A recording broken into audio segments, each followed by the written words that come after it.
ব্রহ্মাণ্ড, তিনি হবেন বিশ্ব ব্রহ্মাণ্ডের মালিক, তিনি হবেন আকাশ জমিনের মালিক, তিনি হবেন হায়াত মৌতের মালিক, আনন্দ নিরানন্দের মালিক তিনি, জান্নাত ও জাহান্নামের মালিক তিনি। তিনি এক অদ্বিতীয় লা শারীকা লাহ। তিনি কখনো খান না, তিনি কখনো ঘুমান না, যার কোনো বিবি নাই, বাচ্চা নাই, জন্ম নেয় নাই, জন্ম কাউকে দেয় নাই। এক আল্লাহ, আল্লাহর মতো আল্লাহ দ্বিতীয় কেউ হতে পারে না।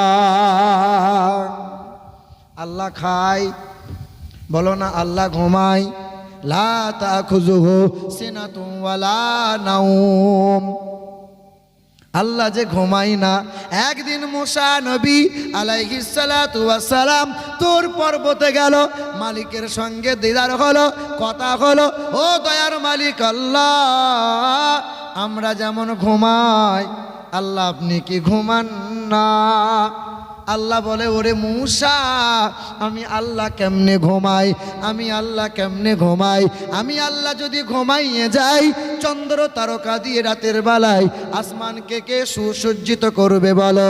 আমি আল্লাহ যদি ঘুমাইয়ে যাই, সকালে সূর্য পূর্ব দিকে নিয়মিত কে উদয় করবে বলো? এ বান্দা, আমি আল্লাহ কেমনে ঘুমাই?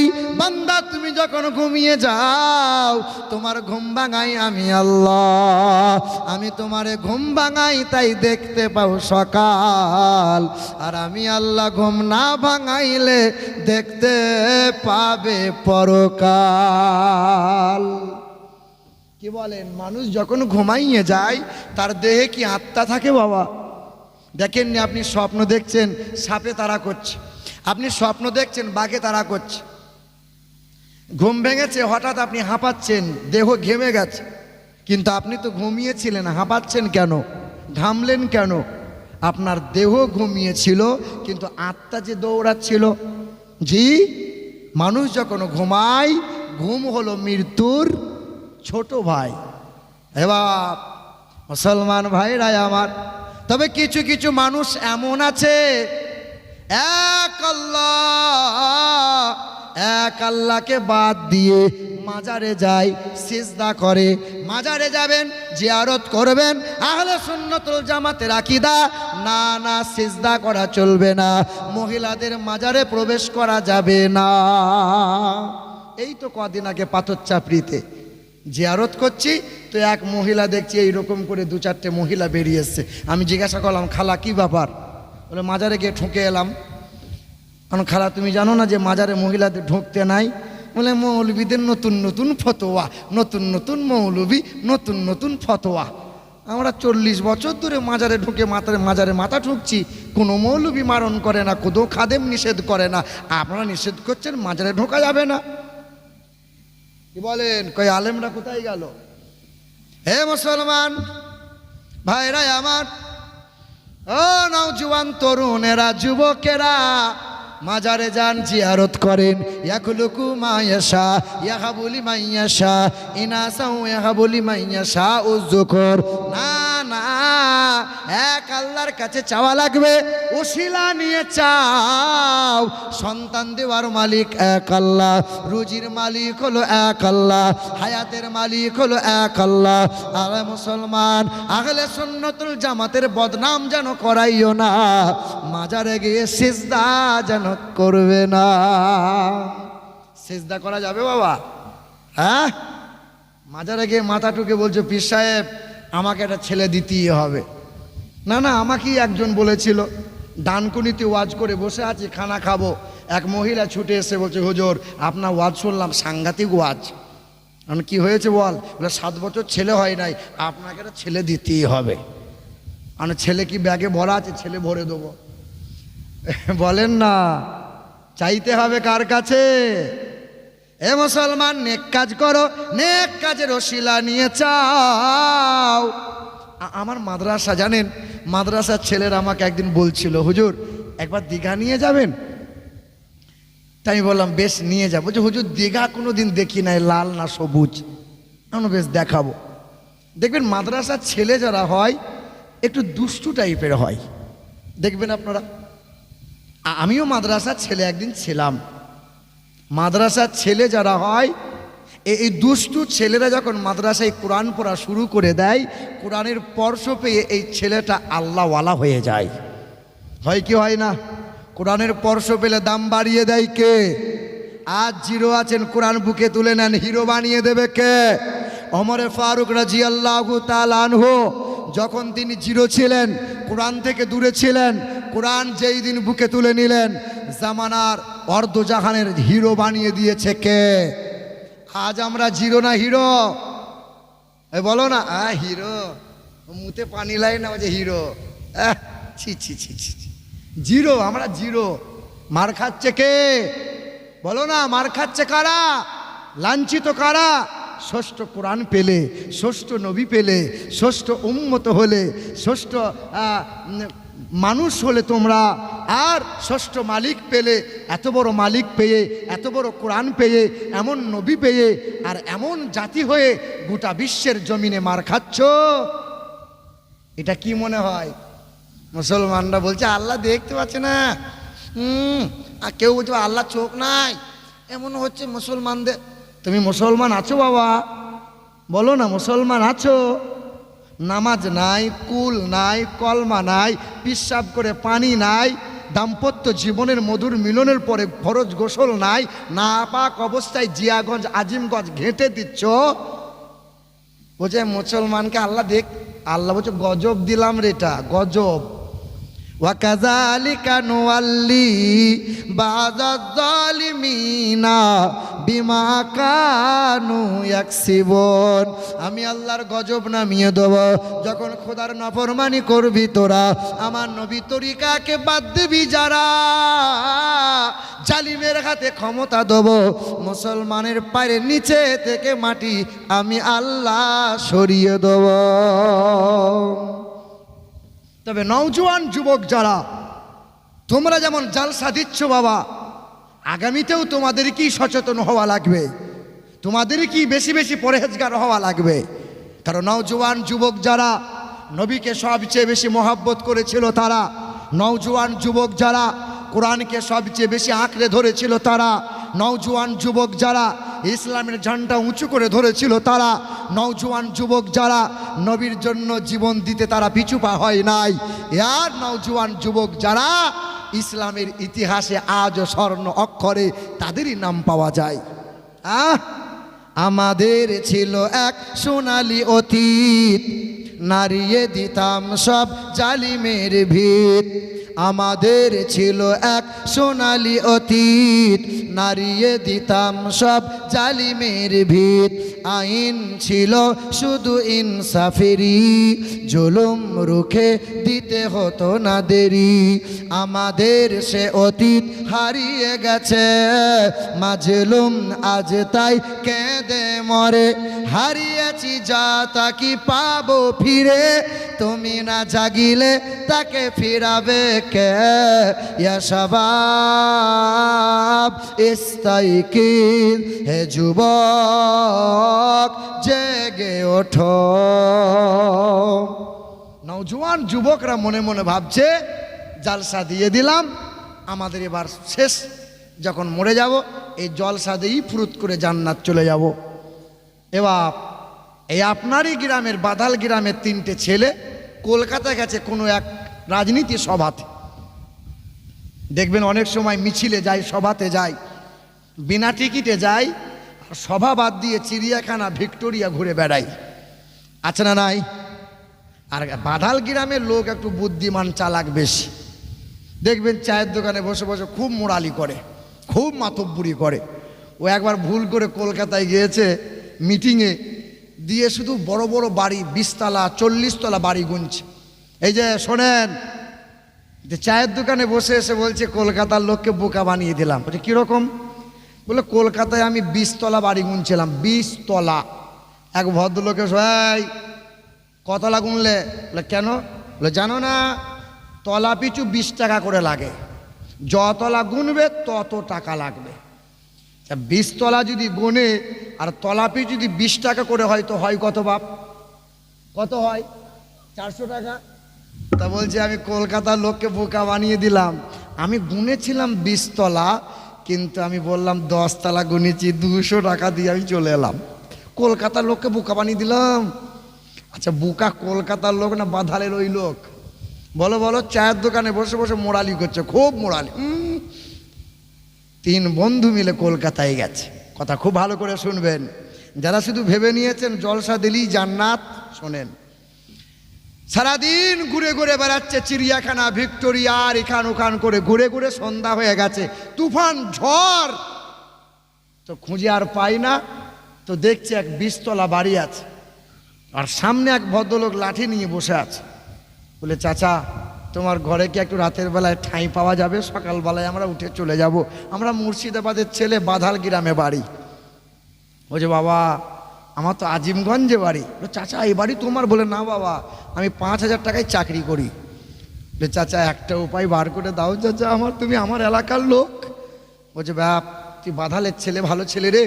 তা শোন বাপ, ওই চিলেকুটায় মানে 21 তলাতে যে একটা চিলেকুটা ছোট ঘর হয়, ওই চিলেকুটার ঘরটা বাপ খালি আছে, যদি পারিস তো যা। তা বলছে, চাচা অসুবিধা নাই। 2 বন্ধু আর একটা ছোট বন্ধু, ছোট সাইজ। তো 2 বন্ধু বলছে, এক কাজ কর, তুই একবার গল্প বল, আমি একবার গল্প বলি। গল্প বলতে বলতে 20 তলা হেঁটে যাব, অত কষ্ট মনে হবে না। সারাদিন ক্লান্ত, হেঁটে হেঁটে যাচ্ছে। এ একবার গল্প বলছে, এ একবার বলছে। ছোট বন্ধুটা বারবার বলছে, আমি একটু বলি, এই চুপ কর, ছোট ছোট মতো থাক, হ্যাঁ চুপ কর। একে বারবার শুধু দাপিয়ে দেয়।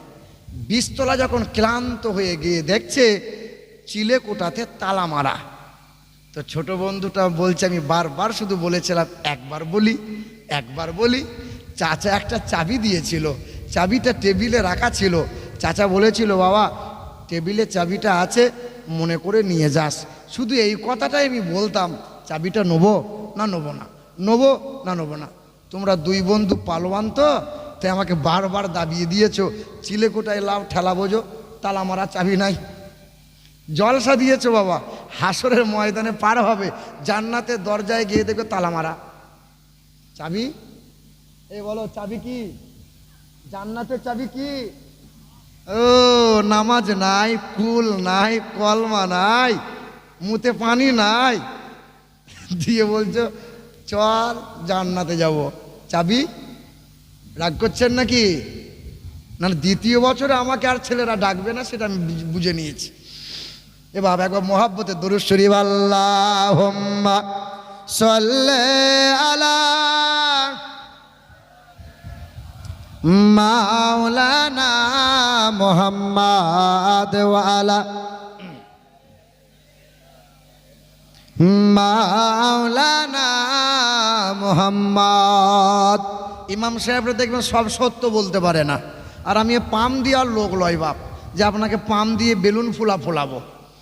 ইমাম সাহেবকে বলিয়েন তো, ইমাম সাহেব জুম্মার দিনে একবার দেবেন তো। ইমাম সাহেব দাঁড়িয়ে যায়, যারা সুদ খায় তাদের বাড়ি আমি ইমাম সাহেবের খাবার খাওয়া যাবে না, যারা লটারি কাটে তাদের ঘরে আমি পালি খাবো না, যারা মদ খায় তাদের ঘরে পালি আমার খাওয়া যাবে না, যারা বাপ মাকে খেতে দেয় না তার ঘরে আমি খাবো না। আচ্ছা বলেন বাপ, মৌলবি খাবার জুটবে? কেসিয়ার পরের দিন এসে বলে, আসসালামু আলাইকুম হুজুর, বাড়ি যান, টিকিট আর নাই। কি বলছেন বলেন? আমার তো ইমামতি করার কোনো চান্স নয়, এসেছি, পরের বছরে আসবো না। কি বলেন বলেন? এ বাপ রাগ করছেন নাকি? রাগ করছেন? কই দেখি তো, নারে তাকবীর। না না, পিছনের লোকরা বলেন, সামনের চুপ থাকেন তো, পিছনের লাখটা জোরে বলেন, নারে তাকবীর। সামনে পিছনে সবাই বলেন, নারে তাকবীর, নারে রিসালাত, নারে হায়দারি, মাসলাকে আলা হযরত, উলামায়ে আহলে সুন্নাত, নারে তাকবীর। মুসলমান বাবাজিরা, ভাইরা আমার, তো মাদ্রাসার ছেলের কথা বলছিলাম না? তাহলে কোরআনের স্পর্শ পেলে আল্লাহ দাম বাড়িয়ে দেয়। তো মাদ্রাসার ছেলে দুষ্টু কেমন? খুব বুদ্ধিমান হয়। মাদ্রাসার ছেলে যারা খুব বুদ্ধিমান হয়। হাফেজ সাহেব বসে আছে, ছেলেগুলোকে নিয়ে পড়াচ্ছে, আর দেখবেন 60 বছর বয়স হয়ে গেলে চাকরি আর থাকে না। থাকে বাবা? তো চাকরি আর থাকে না, আর ঘরে কাজকর্ম তেমন হয় না, তাই বউয়ের কাছে সম্মান ভালোবাসাও তেমন পায় না, খিটখিট খিটখিট করে। তো এই সমস্ত ব্যক্তিগুলো মৌলবীদের খোঁজা মারে। তো এক ভদ্রলোক 60 বছর বয়স, ইমাম সাহেব ছেলেগুলোকে নিয়ে পড়াচ্ছে, ছেলেরা কোরআন পড়ছে, আলহামদুলিল্লাহ রাব্বিল আলামিন, ছেলেরা পড়ছে। তখন এই চাচা গিয়ে দরজার কাছে বলছে, আসসালামু আলাইকুম। হাফেজ সাহেব বলছে, ওয়ালাইকুম আসসালাম। কে? বলে, আমি ছত্তারের বাপ। বলে, এসো চাচা। বলে, বাপ একটা প্রশ্ন নিয়ে এলাম। বলে, কি? বলে, আমি যখন ঘর থেকে বারো হলাম, কথা শুনবেন। বলে, আমি যখন ঘর থেকে বারো হলাম তখন আমার ঘড়িতে বাজে 7টা। আপনার এই মাদ্রাসা মক্তবে এলাম, আমার ঘড়িতে বাজে এখন 9টা। কতক্ষণ সময় লাগলো? কতক্ষণ? তা 2 ঘন্টা যদি সময় লাগে, বলো তো হাফেজ সাহেব আমার বয়স কত? ইমাম সাহেব বলছে, এটা কোনো প্রশ্ন হলো? আপনার বয়স আপনি জানেন। তালবিলিম 2-4টে বসে আছে, আর তালবিলিম খুব বিচক্ষণ হয়, খুব বিচক্ষণ হয়। হ্যাঁ, আমরা তো তালবিলিম ছিলাম, আমরা জানি। এবার তো তালবিলিমটা তাকিয়ে দেখছে যে আমার হুজুরকে কিন্তু অপমান করছে। 10 বছরের তালবিলিম, চাচা এই প্রশ্নটা আমাকে করেন। বলছে, পারবি তুই? বলে, হ্যাঁ। বলে, বাপ বাড়ি থেকে যদি আসতে আমার 2 ঘন্টা সময় লাগে, বল আমার বয়স কত? 10 বছরের তালবিলিমটা বলছে, চাচা আপনার বয়স এখন 60 বছর। কত বছর? এই মুরব্বী চিন্তা করছে, সত্যিই তো আমার বয়স 60, কিন্তু তালবিলিমটা জানলো কি করে? কি করে জানলি বাপ? না, এ কথা বলা যাবে না। কি করে জানলি? বলে, না চাচা এ কথা রাগ করবেন, বলা যায়। বল বাবা একবার বল। বলে, চাচা আমার বাড়িতে আমার একটা বড় ভাই আছে, তার বয়স এখন 30 বছর। কত বছর? বলো না কত বছর? কিন্তু আধ পাগলা। কত পাগলা? কত পাগলা? তা আমি বসে বসে হিসেব করলাম যে 30 বছর যদি বড় ভাইয়ের বয়স হয়, আর হয় যদি আধ পাগলা, তাহলে ফুল পাগলা হলে বয়সটা কত হবে বলো? তা বলছে, সব জায়গায় পাকামো করা যাবে, কিন্তু তালবিলিমদের সাথে পাকামো করা। মুসলমান ভাইরা আমার, কোরআন যেই দিন বুকে তুলে নেয়, সন্তানগুলো নেককার আল্লাহওয়ালা হয়ে যায়। ওই সন্তানগুলো যখন পথ দিয়ে যায়, রহমতের ফেরেশতা ডানা বিছিয়ে দেয়। দরিয়ার ধার দিয়ে রাস্তার পাশ দিয়ে যায়, পুকুরের তামাম প্রাণীগুলো তার বাপ মায়ের জন্য মাগফিরাতের দোয়া করে দেয়। হে মুসলমান, সবচেয়ে দামি মাস হলো রমজান মাস। রমজান মাসের কেন এত দাম বেড়ে গেল? ওই মাসে আমার আল্লাহ কোরআন নাজিল করে দিল। সবচেয়ে দামি রাত হলো লাইলাতুল কদরের রাত। কেন এত দাম বেড়ে গেল? যে রাত 1 রাত ইবাদত করলে পরে 83 বছর 4 মাস ইবাদত করার স্বভাবটা বান্দার আমলনামায় আমার আল্লাহ দান করে দেয়। কেন এত দাম বেড়ে গেল? ওই রাত্রিতে আল্লাহর কালাম পৃথিবীতে নাজিল হলো। বলেন তো সবচেয়ে দামি ফেরেশতার নাম কি? জিবরাইল ফেরেশতা। কেন এত জিবরাইলের দাম বেড়ে গেল? যারা বলে ওসিলা মানি না, যারা বলে ওসিলা মানি না, কোরআন পড়ো, কোরআন দেখো। জিবরাইল বলে, আমি জিবরাইলের ওসিলা না নিয়ে কোরআন তো কখনো নাজিল হয় না। ওসিলা মানো না যারা, কোরআন তো মানো না তারা।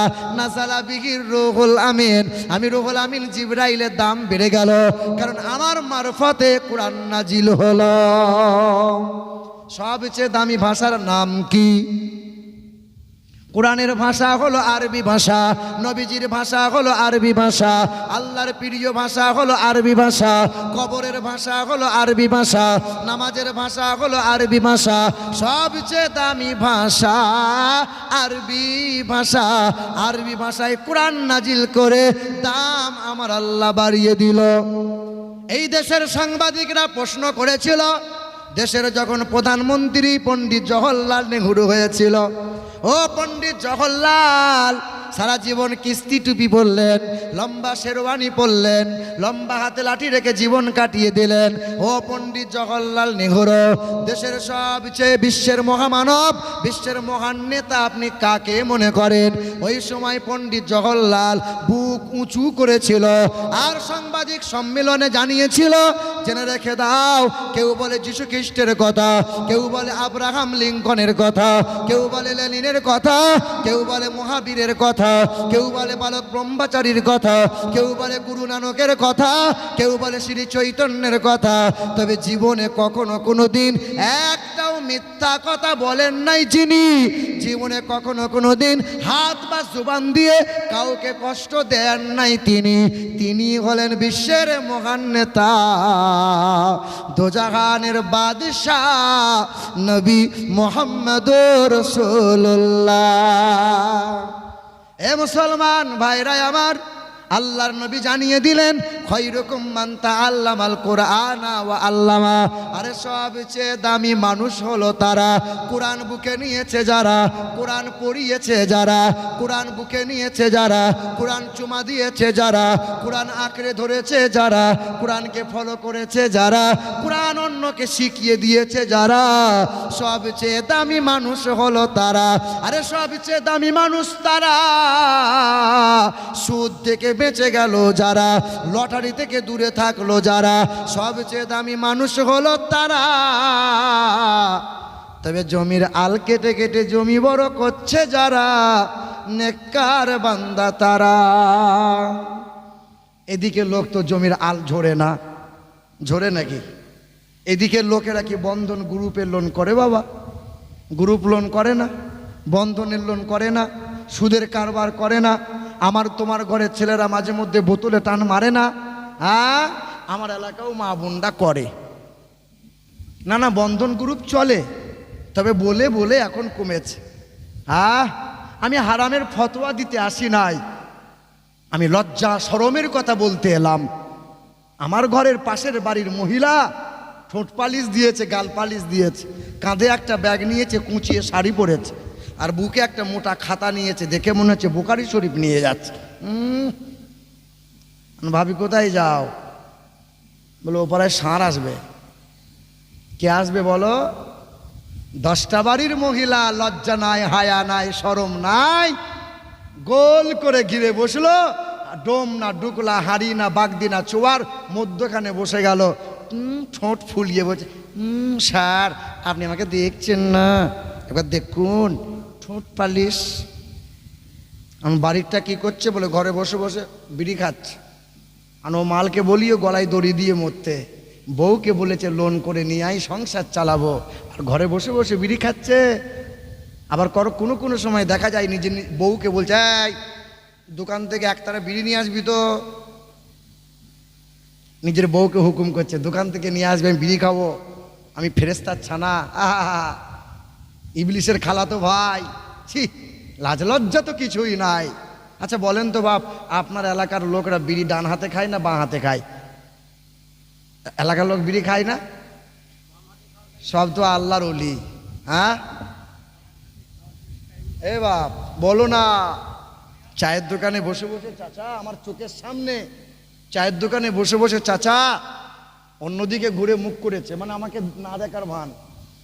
চাচা বাঁ হাতে করে চা খাচ্ছে আর ডান হাতে করে মাঝে মধ্যে বিড়িতে টান মারছে, আর বলছে আল্লাহ দয়ার সাগর, নবী তো রহমাত লিল আলামিন।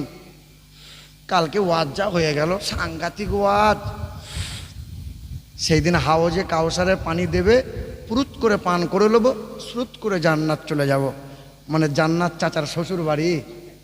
কি মনে হয়, কি মনে হয় আপনার গ্রামের কলের পানির মতো হাউজে কাউসারের পানি? ও বিড়ি খেতে খেতে জান্নাত যাবে, আর নবী ওর জন্য সুপারিশ করবে। লাজ লজ্জা শরম হলো না? এ মুসলমান ভাইরাই আমার, কথাই কথা বেড়ে যায়। ওই কলকাতা ঠাকুরপুকুর বেহালা জোকা, ওই জায়গায় একটা পুলিশ অফিসার কোয়ার্টারে বাস করে, হিন্দু মানুষ। আমার গাড়ি আটকে ছিল পুলিশ অফিসার, 56 বছর বয়স। ওই মানুষটা আমার পুলিশ গাড়ি আটকে ছিল কেন? কলকাতা হাই স্পিড গাড়ি চালিয়েছিল, ড্রাইভারে সিগন্যাল মানে নাই, ফাইন মেরেছিল।